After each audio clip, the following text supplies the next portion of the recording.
amahoro y'Imana abane namwe aho muri mu nce zigiye zitandukanye. Mbahaye ikaze kuri channel ya The Grace murisanga. Niba uri mushyashya hano rero icyo tugusaba ni ukugumana natwe kugira ngo tujye tubana mu biganiro bigiye bitandukanye bigiye kujya bica kuri iyi channel. Mbanje kubashimira mbikuye ku mutima urukundo mwanyeretse ku kiganiro cyatambutse. Tugiye kuvuga rero ku bijyanye na Visit Visa. Nabahitiyemo gutangira kuri Visit Visa kubera ko muri iyi minsi hari ukuntu biri kugenda neza. Tugiye kuvuga rero uburyo wakwapurayinga Visit Visa ya Canada byoroshye kandi nawe wabyikorera utiriwe ujya gutanga amafaranga ngo babigukorere. Ndakubwiza ukuri ko uraza gusanga byoroshye ku buryo nawe wabyikorera kandi igisubizo kikagenda neza. So rero Visit Visa ni visa waka uje gusura, ariko gusura si gusura gusa, donc ni ugusura ariko hari impamvu ibikuzanye.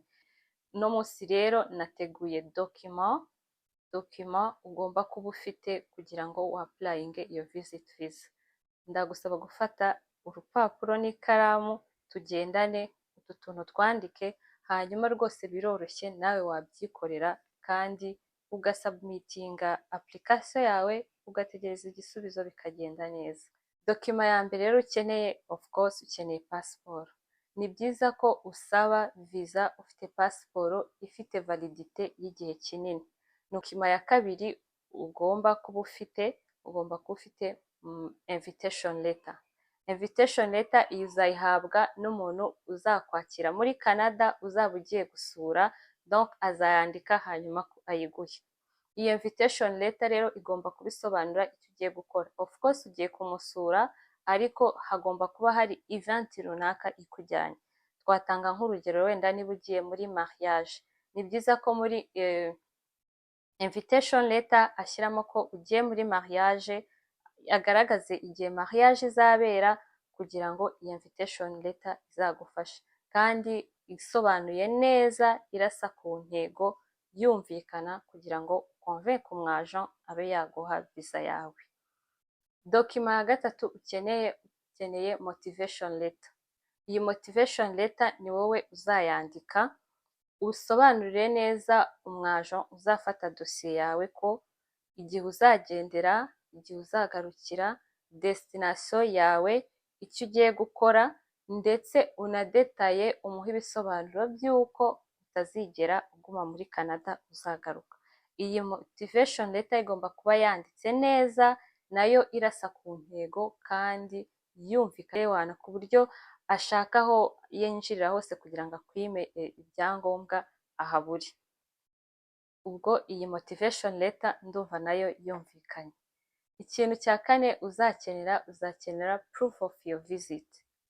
Iyi proof of your visit izaza ishimangira ya invitation letter ufite. Ni ukuvuga ngo muri invitation letter niba wavuze ko uje muri mariage, proof of your visit izaba invitation ya mariage. Ni byiza ko umuntu wagutumiye aguha niyo invitation ya mariage ukayatacinga muri document ugiye gutanga, kugira ngo nabyo bifashe umwagent asobanukirwe neza icyo ugiye gukora, kandi ni na preuve, birumvikana yuko ugiye muri mariage. Niba wenda ugiye gufasha umubyeyi uzibaruka, uzabyara, ni byiza ko agusabira igipapuro cyo kwa muganga kiriho kashe ya docteur katwite, ndetse agashyiraho n'amatariki igihe azabyarira ko akeneye umuntu uzaza kumufasha. Icyo ni mu gihe hari wenda nk'umuvandimwe wawe cyangwa se inshuti yawe ugiye kubyara nta muntu afite wo kuba ari kumwe nawe. Aho ngaho naho birakunda iyo watanze document zose zumvikana. Cyangwa se uje muri baptême y'umwana, ni byiza ko rero na hano muri preuve azagushakira igipapuro cyo kwa pasteur cyangwa se ku mupadiri kiriho kashe kigaragaza ko umwana afite baptême, igihe izabera, amazina, donc kugira ngo bibe bigaragara nyine ko ufite preuve zumvikana. Dokima ya gatanu uzakenera relevé bancaire cyangwa se bank statement. Ahangaha munyumve neza, iyi bank statement ni ingenzi, yaba ari Visit Visa cyangwa se uje kwiga, icyo waba uje gukora cyose ugomba kugaragaza bank statement. Ni byiza ko ku mpande zombi ari umuntu uri mu Rwanda cyangwa se mu kindi gihugu ugiye kuza muri Canada atanga ino bank statement, n'umuntu uri bukwakire muri Canada agatanga ino bank statement, aho byaba byiza kurushaho. Umuntu rero uri hano muri Canada maximum ni ibihumbi 15 uba ugomba gutanga by'amadolari, uba ugomba kugaragaza kuri bank statement yawe. Hanyuma uri muntu uri mu Rwanda 30,000 dollars niyo aba agomba kugaragaza, ariko munyumve neza aha ni maximum. Niyo mpamvu njya mbwira abantu ngo ni byiza ko usaba igihe gitoya kugira ngo n'amafaranga abe mato. Uko usaba igihe kinini niko ugomba kongera n'amafaranga.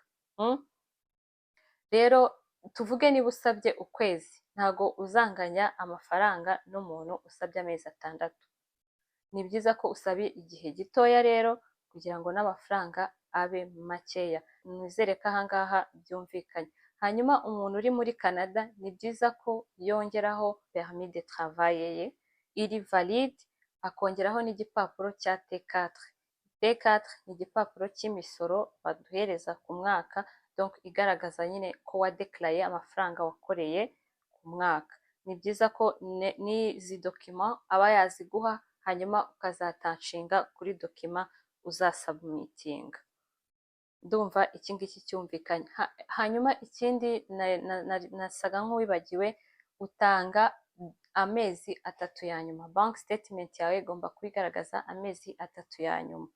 Amafaranga bikagaragara ko yakoze movement, atari amafaranga yagiyeho akaryama gusa, bikagaragara ko uyakuraho ukayasubizaho, kugira ngo ahangaha azabone ko atari amafaranga watiye hanyuma ukayashyira kuri konti, ariko bita kuri total cyangwa some ya nyuma y'amafaranga ufite kuri konti.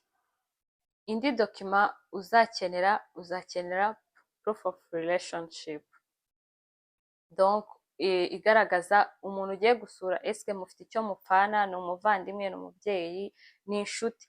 Mu gihe rero mufite icyo mupfana ari nk'umubyeyi cyangwa se ari umwana, ugaragaza hano document ugaragaza acte de naissance cyangwa certificat de naissance, kugira ngo babe sure ko mufite icyo mupfana. Niba ugiye gusura inshuti isanzwe, ahangaha uzandika lettre, ahangaha bizagusaba kwandika indi lettre isobanura ko ugiye gusura inshuti isanzwe, ariko biba byiza naho ukonvense umwaja ko ari inshuti y'igihe kinini, mwabanye igihe kinini. Ushobora kuvuga ati wenda ni inshuti yanjye, twabanye kuva mu bwana, mufata nk'umuvandimwe, kugira ngo nyine wumve ko ari ibintu byumvikana. Iyo ibi bintu bikoze neza kandi ukabikora nk'uko ndi kubikubwira, viza barayiguha. Ni byiza ko usobanura ibintu muri detaye, ukarasa ku ntego. Ikindi kintu uzakenera reference letter y'umukoresha wawe, employer reference letter. Ni ukuvuga ngo umukoresha wawe mu kazi agomba kukwandikira lettre ko uri muri vacances, ugiye gutembera, uzagaruka mu kazi, kugira ngo immigration ibone ko ufite akazi, utazaguma muri Canada utata akazi kawe, kuko babelivinga ko niba ufite akazi, of course uba ufite contrat y'igihe runaka udashobora guta akazi. Iyi lettre rero niba utayifite ugomba gutanga contrat y'akazi, kuko contrat y'akazi bisobanura akazi, bisobanura donc mu buryo bwagutse, igaragaza ibintu byose. Udafite ino lettre birumvikana ko utanga iki, contrat y'akazi. Iki kirumvikanye. Indi document uzakenera document yitwa family information. Iyi ni form iba kuri internet udownloadinga kuzuza, kuko umuntu wese ugiye kuza muri Canada aba agomba kuyuzuza, waba uje no kwiga, waba uje gusura, icyo waba uje gukora cyose. Iyi family information form iba igomba kugaragaza imyirondoro yawe muri detail, amazina yawe, ababyeyi bawe, abavandimwe bawe, kuko niyo bahora bakonsidera mu gihe cyose uri muri Canada. Indi document uzakenera ni expertise. Expertise igaragaza agaciro k'imitungo yawe mu mafaranga. Iki nacyo kizafasha umwaje uzakira dosiye yawe kubona ko ufite imitungo myinshi kandi ihagije, utasiga ugume muri Canada. Ni byiza ko n'iyi form uyishyira muri dokima zawe kugira ngo bifashe umwaje. Reka rero mpinira ahangaha, hanyuma part 2 tuzagaruka noneho dusubmitinga dokima zacu, turebere hamwe uburyo ushobora gusubmitingiramo zino dokima zose, ubundi tukicara tugategereza igisubizo. Urabona se bitoroshye? Murakoze rero, niba ukunze iyi video, like, share, comment and subscribe, ubundi tujye tubana mu biganiro bitandukanye. Niba hari icyo ubona nibagiwe ukinyandikiye muri comment, hanyuma muri part 2 tuzaze tugiheraho. Imana ibahe umugisha. Bye.